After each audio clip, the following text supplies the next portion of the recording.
Well, dear students, let's quickly discuss the main points of the lesson, the small woman, the heroic story of Gladys Aylward, which has been written by Alan Burgess, which is a biography. So let's quickly discuss the main points of the lesson as we have already read the story. A Chinese nationalist officer leading a platoon and scouting near a wide river during wartime. He hears a strong high-pitched noise in the distance which draws his attention amid frequent Japanese air activity.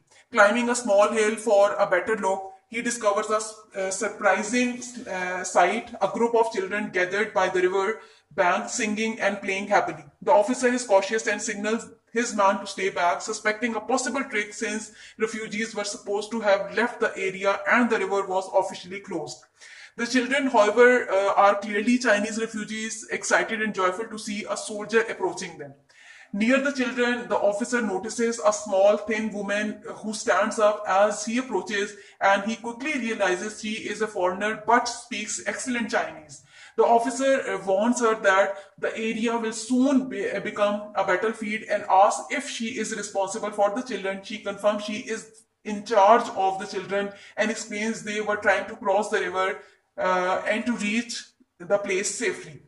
Though suspicion of her presence, the officer observes her tired and unhealthy condition. They discuss the danger of crossing the river by boat, which will require multiple trips and carries the risk of attack from Japanese planes.